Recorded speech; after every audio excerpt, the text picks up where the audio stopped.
Welcome back. It's Wednesday, so you know what that means. It's Real Estate Wednesday. Yeah, so if you read Wednesday. the title of this video, we're talking about how is the home value calculated. I mean, people go on Zillow and say, oh, your home's estimated worth this.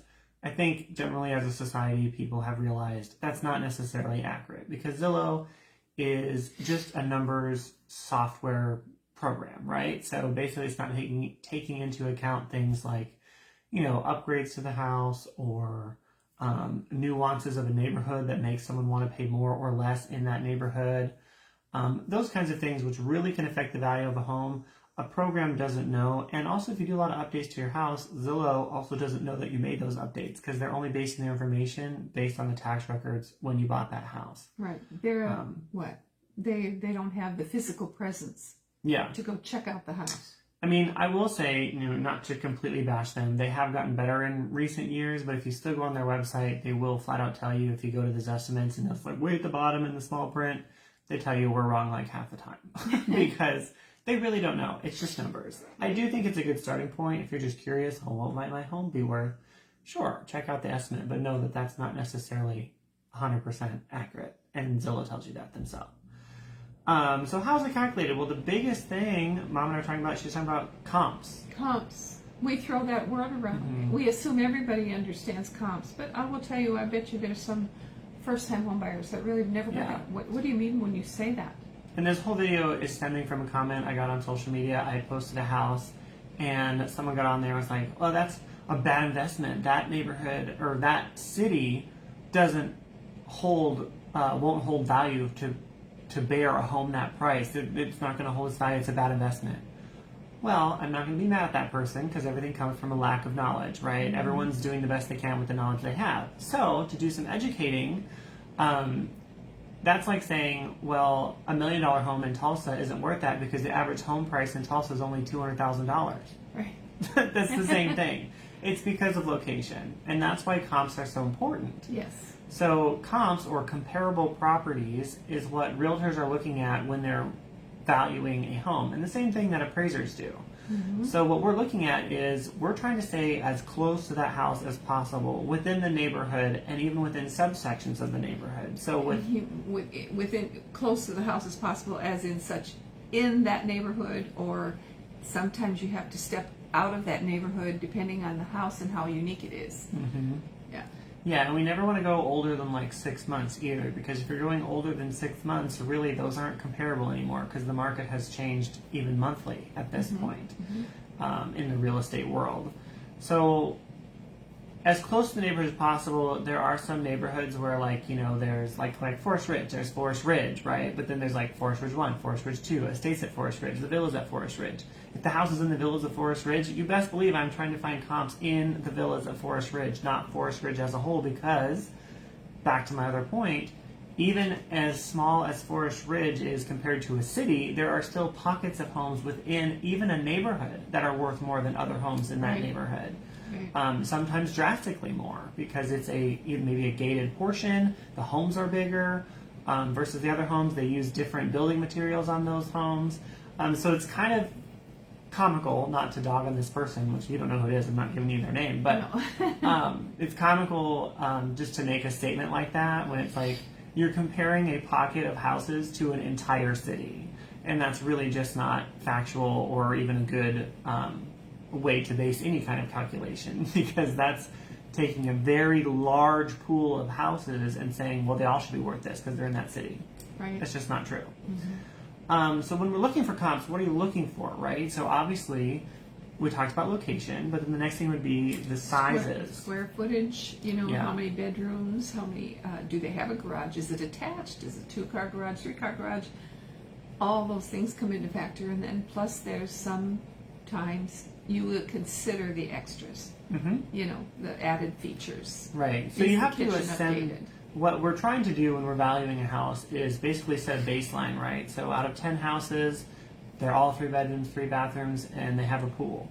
And pool's always a big one that comes up, right? Well, if all of the homes in this neighborhood have pools, it's generally considered people like pools in this neighborhood. Mm-hmm. And if you have a house in that neighborhood that doesn't have a pool, your home may technically be worth less because it doesn't have the standard baseline for that neighborhood. And the same can be said for outdoor kitchens, or if you have a workroom in your garage, or is it a 3-car garage? If they all have 3-car garages and you only have a 2-car garage, well, the standard for that neighborhood is a 3-car garage. Right. If you don't have a 3-car and you only have a 2, your home may potentially be worth less. But it's always an add and subtract situation, right? Maybe you have less garage space, but you have an extra bedroom that the other homes don't have.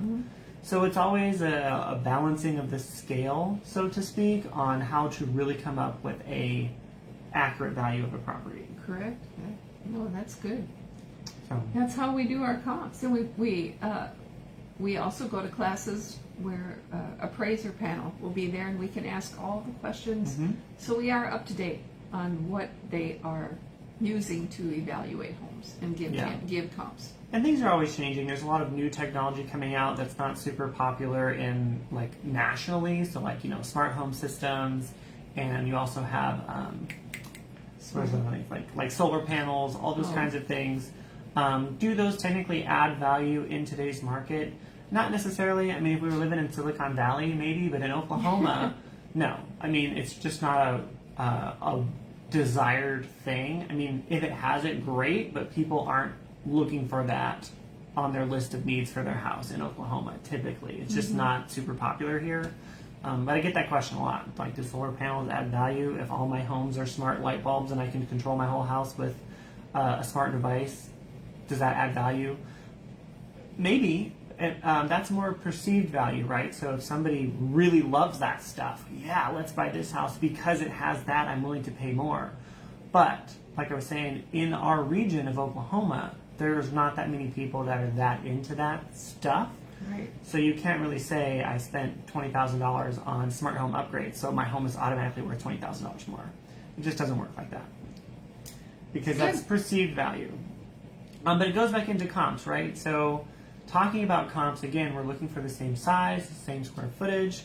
It gets a little challenging in some of these, like Midtown Tulsa or even in Broken Arrow, because you have these brand new construction homes, right? And the house right next door is the same way that it's looked since 1970, So that's where you do have to make sure you're finding comparable homes, right? So I can't compare the brand new construction house to the house next door that's never been updated since it was built way back in the 80s, right? So that's where it can get a bit challenging, and sometimes you do have to go outside the neighborhood to establish a baseline for what new construction homes would be worth in that area, and then try to equate it to things in that neighborhood. So like if it's close to the Rose District in Broken Arrow, well, that home might be worth more. If I could walk down the Main Street Rose District in 5-10 minute walk, that's a very desirable thing for Broken Arrow residents that want to be by the Rose District.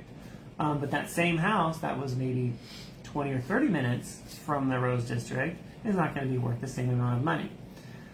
So that's what I want you to take away from this, and what we want you to take away is you can't base your comps based on the average home prices for a city or even for just a generalized area, because real estate is very hyper local.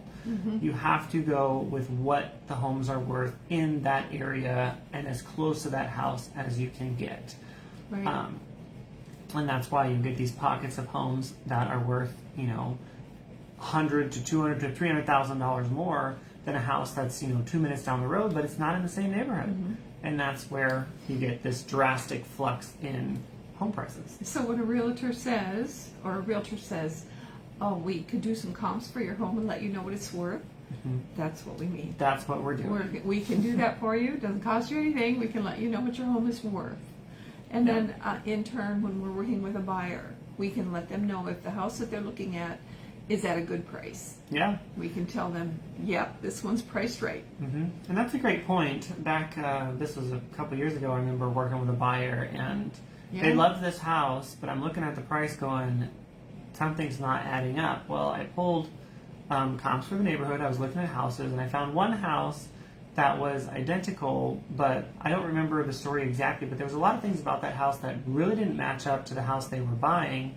But the realtor that listed it was like, I called her and I was like, hey, where'd you get your comps? I said, because there's only one house. Is that the one you based on? She's like, yeah. And then really you can't base a whole value off of one house, because it's kind of a one-off situation. You have like 3 or 4 to really give a good, this is what a house is worth. Well, we knew it wouldn't appraise. And I knew it wouldn't That was appraise the at that thing, price. and so we were trying to save the buyer all this hassle of trying to get cash to fill in the gap. But at the end of the day, I presented that research. I was on the buyer side, and I presented that to the seller side and said, hey, you know, my buyers want your house, but this is what it should be worth. And if it doesn't appraise, you're going to end up coming down to this anyway, because at that time in the market, real estate market, we weren't seeing a lot of people paying over the appraised value, right? That just wasn't a thing back, you know, a few years ago. 3-4 years ago, So that's something we're always doing well, I should finish the story. So they did end up buying the house at the price that it was actually worth and not the price that it was listed for. And it was like $15,000 different. Right. And our buyers were really happy. Right. I got a 5-star review from them. It was great. But just that's what you want to know. Like when we're working with sellers, obviously we're doing that to make sure you're pricing your home correctly. But also on buyer sides too, when you're making those offers, I'm running those comps for you to make sure that you have the tools you need. If you want to pay more for the house, that's totally up to you. But at least I provided you with the knowledge to know that this is really what the home is worth right now based on appraisals and comps.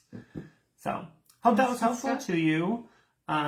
As always, if you guys need any real estate help, go ahead and just reach out. We'd love to answer any questions. Anywhere in the United States and around the world. Yeah, so we can't physically help you ourselves, but we do have referral partners all over. Keller Williams is in every state, I believe. Oh, yeah. And even in some countries as well. So if you have some out-of-state people or out-of-the-country people, we could potentially get them connected with a great agent in their area as well. So hope you guys have a great day, and we'll see you in the next video. Bye.